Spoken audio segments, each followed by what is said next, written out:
Un film au scénario catastrophe original, une famille aux personnages qui n'est pas dénuée de défauts, mais qui réussit à vaincre les dangers avec adversité. Une mère exceptionnelle. Le point fort du film, les dangers, le rythme et la tension donnent lieu à un divertissement plaisant. Un opus de la saga Chucky, qui prend le parti pris de mettre de la romance dramatique, rock et sombre, au milieu de son intrigue, et ça fonctionne à merveille. Un Bonnie et Clyde survoltés, avec deux poupées qui marquera le spectateur à tout jamais.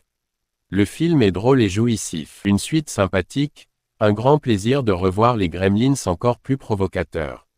Un côté plus cartoonesque et méta totalement assumé, mais du coup le suspense perd en intensité, ça sent le réchauffé, et des baisses de régime au niveau du rythme, après ça reste super cool.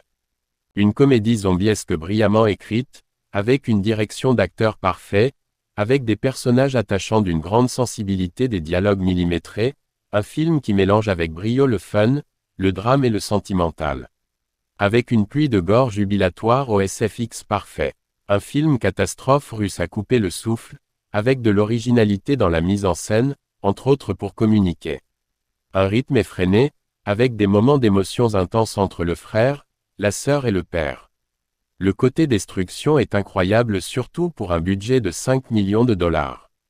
Le cinéma catastrophe d'aujourd'hui devrait en prendre de la graine, des films des années 90. Un film qui a du charme, du charisme, avec des belles gueules à l'écran, du suspense, de la tension, de l'héroïsme, avec de la romance, et scènes d'action et des SFX époustouflants. Le duo Pierce Brosnan et Linda Hamilton apporte un joli équilibre au film. Hitchcock rend le slasher populaire, avec une scène de douche, un poil surcoté, un twist final et un regard du psychopathe iconique.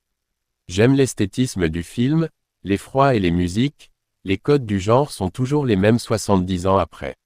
Le maître du suspense a encore frappé. Un film d'une lourdeur abyssale, pas vraiment drôle, avec une histoire très vaine, une œuvre soporifique, avec un rythme foutraque, je trouve l'ensemble des personnages qui en font des caisses. J'ai du mal avec cet univers. Je sauve les gosses, et les décors, et la musique iconique.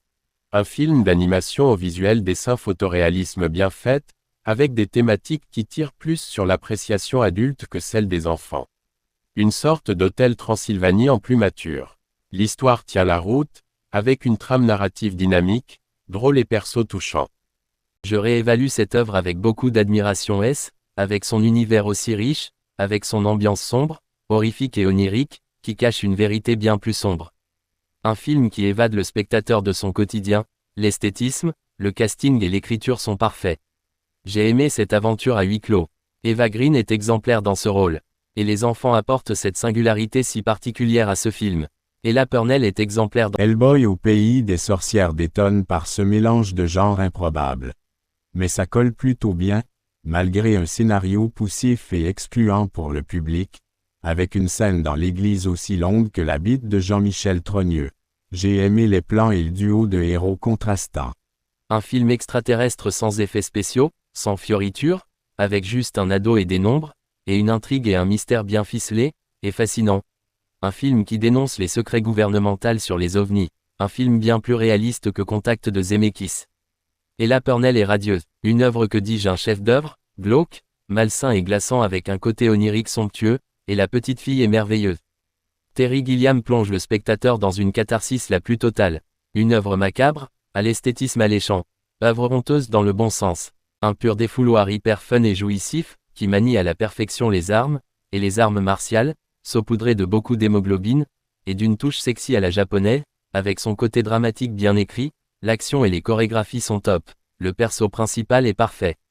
Un film de vampire autour d'un secret commun, dans un esprit british, avec un esthétisme bien foutu, des personnages convaincants, c'est poussif dans son rythme et dans son avancée scénaristique, mais cette espèce de drame familial sanguinaire m'a bien plus, sans révolutionner le genre. Burton livre là un film de vampire quasiment parfait, avec un côté sombre, horrifique, dramatique, à l'humour noir. Avec une histoire familiale prenante et un background entre J-Deep et Green exceptionnel. Avec une bande-son, un style gothique, un manoir, et des décors somptueux. Une entraînante enquête autour de la psychologie des tueurs en série faisant appel à un ancien tueur pour résoudre un puzzle machiavélique. La force du métrage est le jeu d'acteurs Hopkins et Foster. Bon, la trame de Buffalo en deçà de la trame entre Jodie Foster et Hannibal Lecter. Nous sommes aussi paumés que les deux protagonistes, une métaphore cynique sur la vie de famille, dans cet univers malsain, mystérieux, intrigant. Un film original, et bien pensé avec deux superbes acteurs, c'est lent, mais prenant. Avec cet univers vaste, il aurait pu en faire plus. Everything is fine as long as you are mine, as long as you are mine. Oh yeah. Everything is good. The little flaws are understood to be good.